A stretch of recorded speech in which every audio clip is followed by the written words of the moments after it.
That's your cue. Good afternoon. I'd like to call our meeting to order, meeting of the Franklin County IDA. Maria, would you please take the roll call? Sure. Sherry Boye is not present as of yet. James Ellis, Present. Stephen Ehrman, Present. Madeline Fleury, Present. Archie McKee is not present as of yet. Daniel Mills Present. and Nate Manette. Here.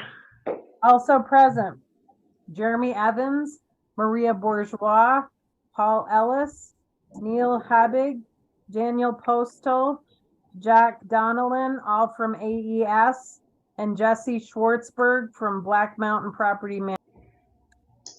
Thank you. You have the agenda in front of you. Please examine it. If there's anything that you wish to add or change or modify, please indicate that to the chair. Hearing nothing, we'll assume the agenda as it is printed will be the agenda for the afternoon. Public comment. Is there anyone has any public comment to make? If not, then we'll move on to the approval of previous minutes of the meeting on May 17, 2023.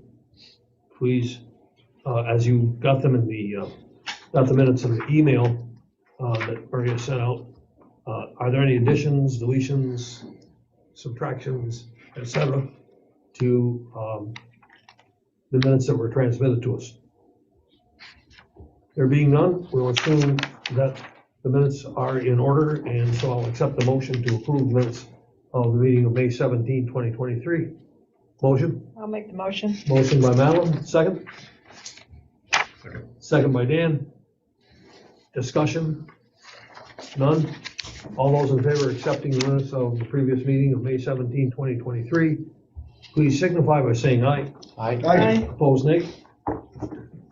For committee reports, there may or may not be anything that the particular committee may have to report. If that be the case, then please indicate as I go down through that you either have nothing to report or if there is something to report.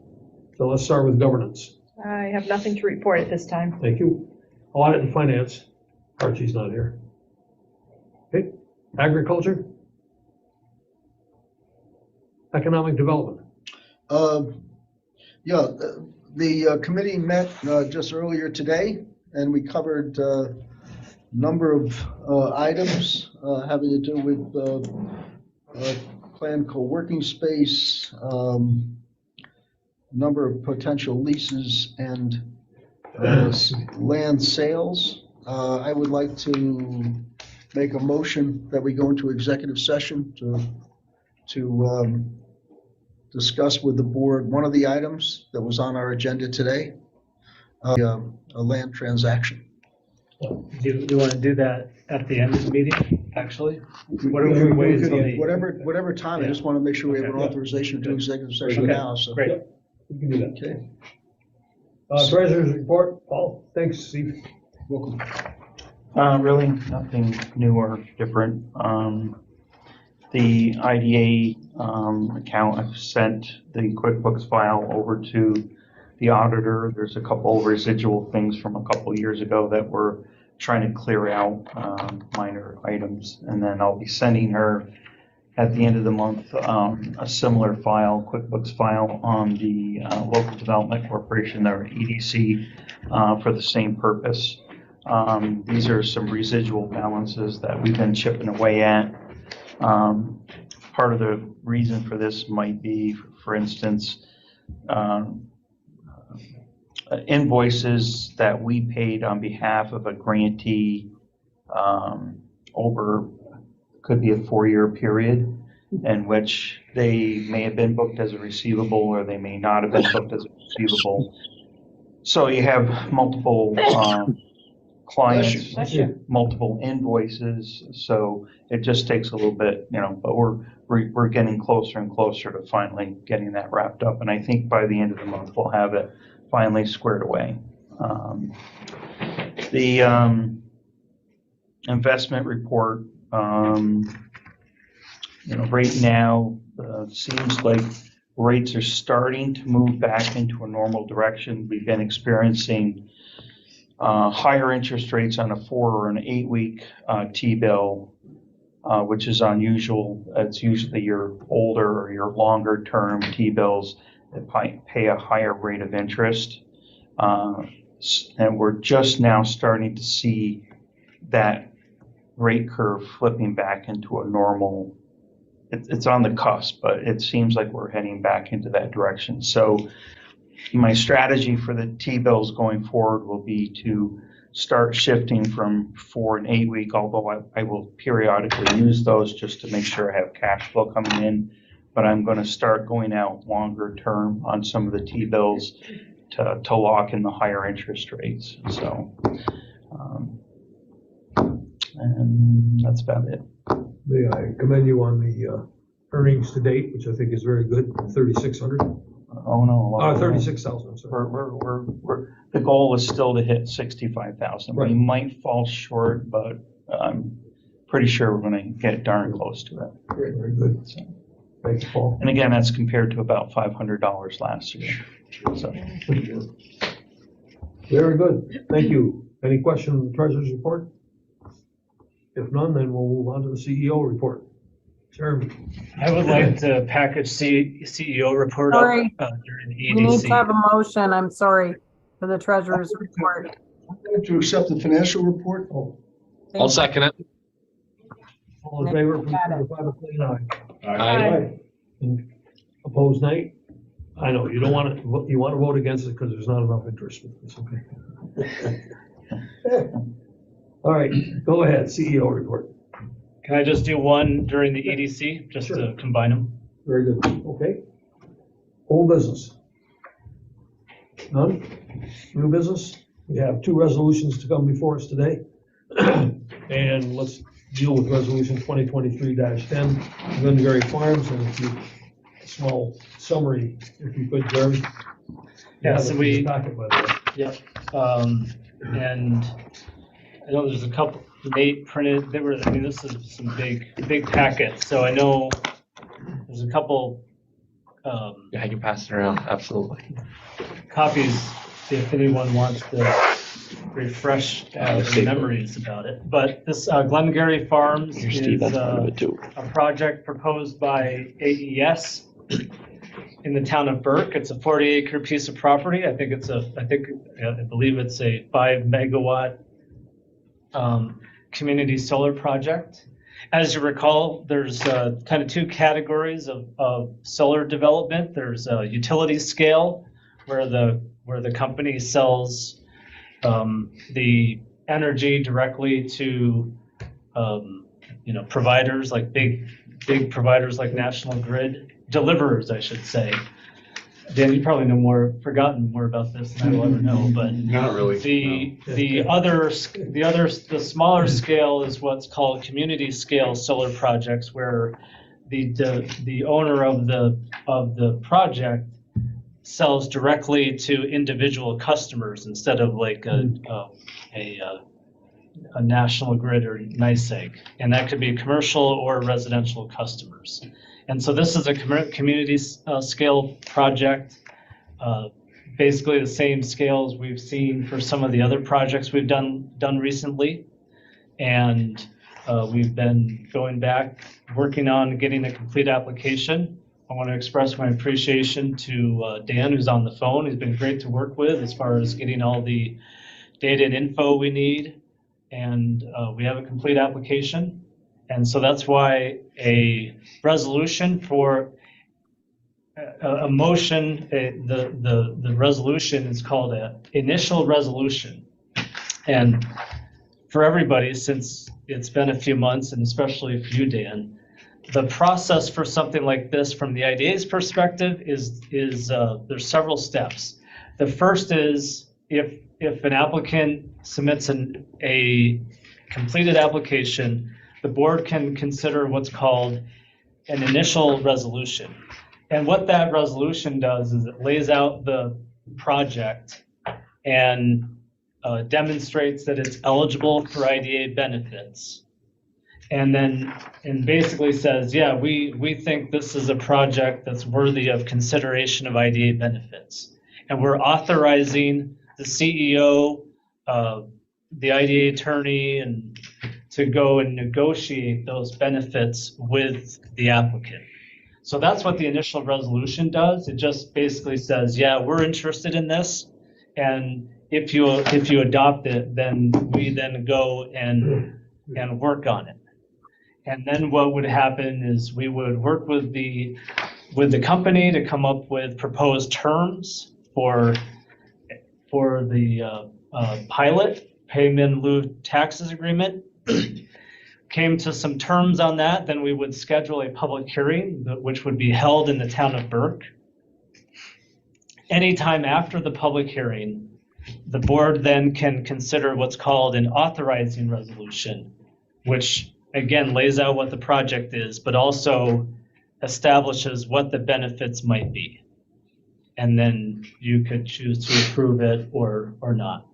So initial is just saying we're interested in taking a look at this project for IDA benefits.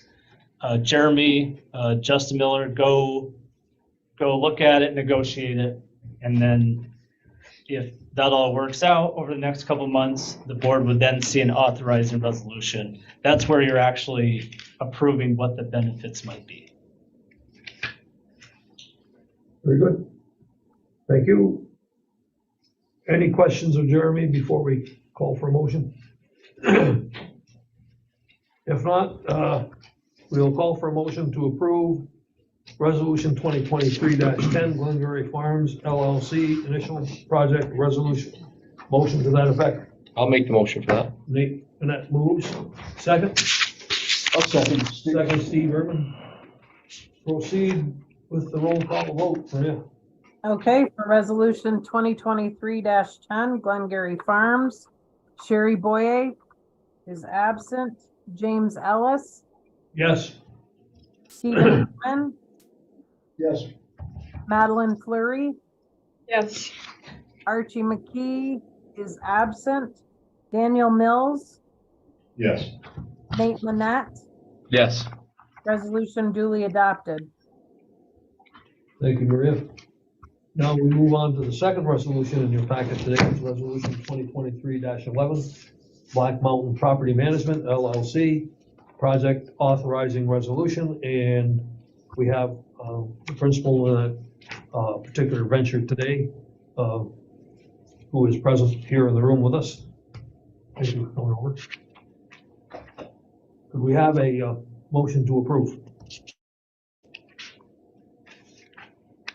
I'll make the motion. Motion by Madeline to approve Resolution 2023-11, Black Mountain Property Management LLC, Project Authorizing Resolution. Second, please. I'll second. Second, Steve Irwin. Discussion. Can I give just a little background on this? Because this is a little bit different. So what this is, and Jesse can explain it in more detail if you'd like, but this is an existing building in downtown Saranac Lake that he owns and operates an architecture firm out of.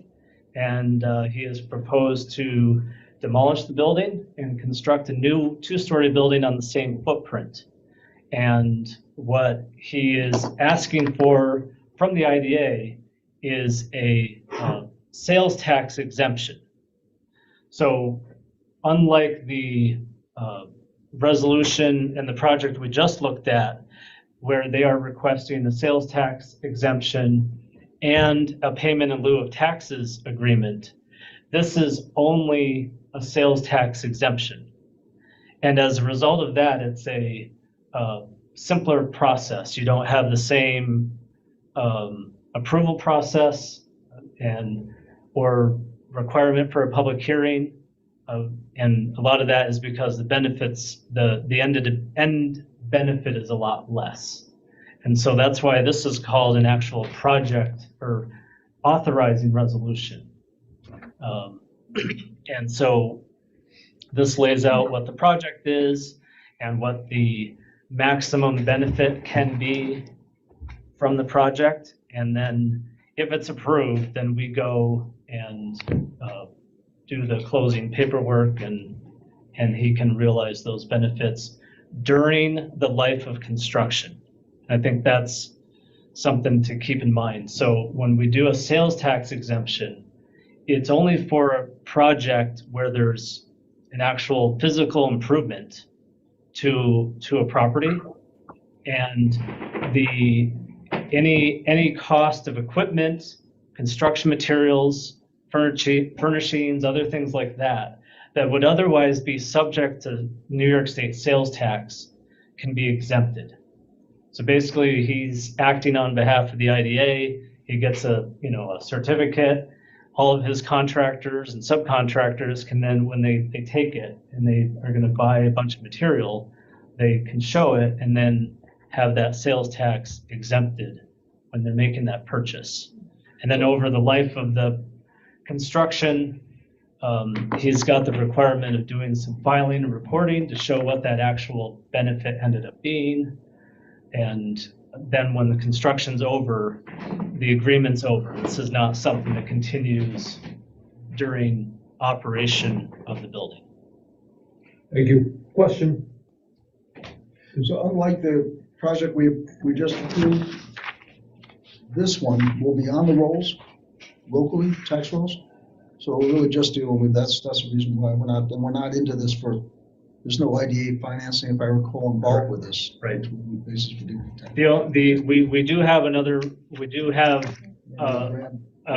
Some did a loan before, IDA right? financing, no, but we do have an EDC loan Yeah. Yes. that you guys previously. Right. Yes.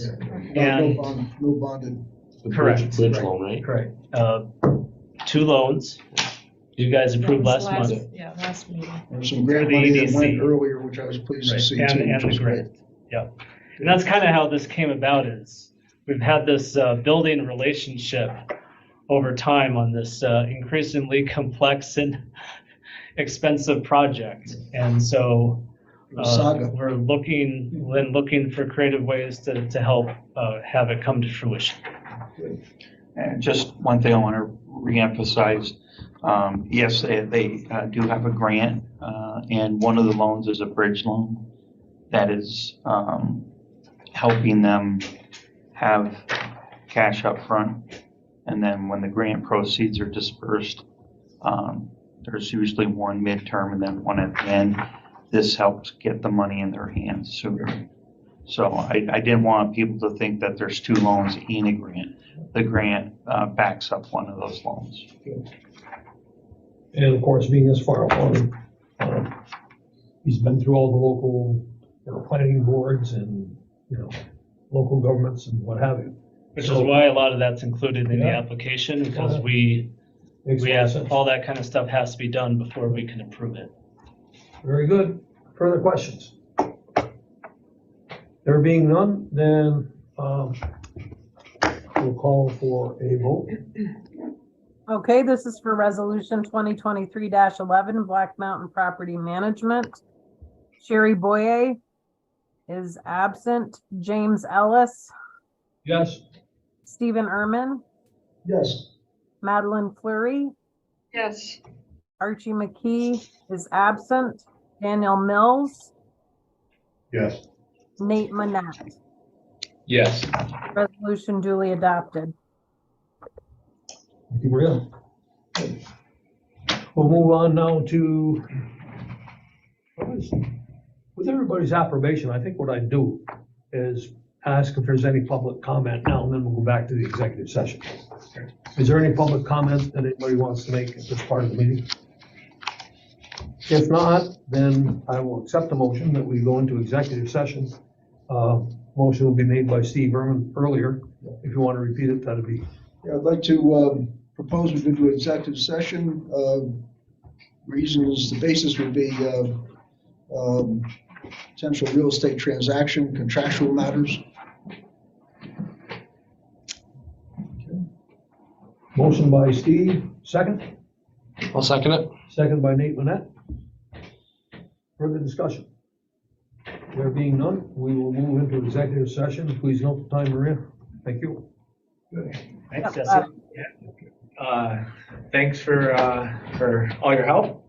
Appreciate it. It's great Good to luck. see you all face to face, and we'll stay in touch. All right, Look Jeff. forward to seeing you completed. Thank you. Yeah, it's rolling. I'm going to Thanks, ask, sir. for See ya. purposes of the executive session, for Paul to remain. Yeah, that's fine. Yeah, because we so, have Let me, I gotta make sure we switch over to our private room. AES team, the IDA meeting's essentially over, so I'll excuse you. You're welcome to stay on, but your business is done, and we appreciate you coming on. All right. Thank you very much. We're happy to be here. Okay, and then Jeremy, Sherry has been texting. She's at the courthouse, so I invited her to come here and join on Zoom. She's gonna either come here or to the branch in Malone. Okay. All right, so now breakout.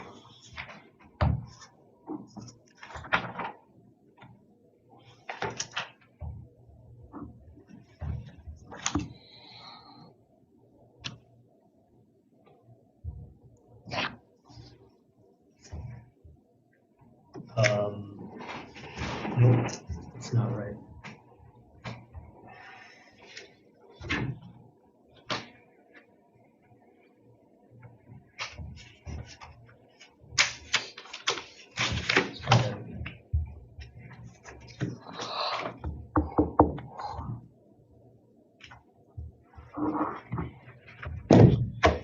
Nap after lunch, don't you?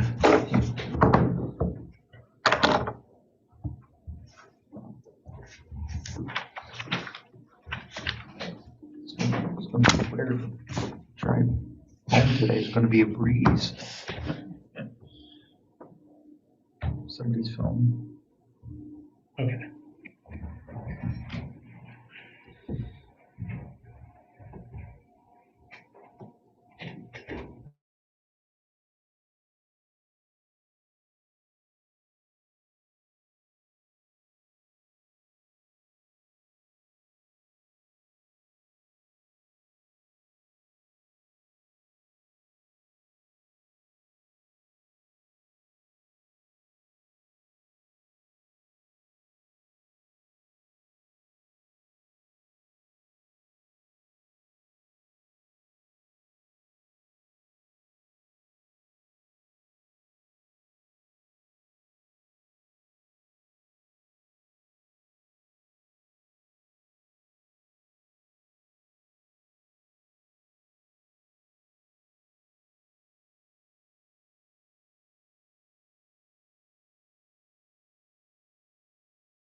Certainly would make life easier if you just said. I want it I all. mean, common sense should say, Okay. We are back. We're just waiting for Sherry to get back into the main room.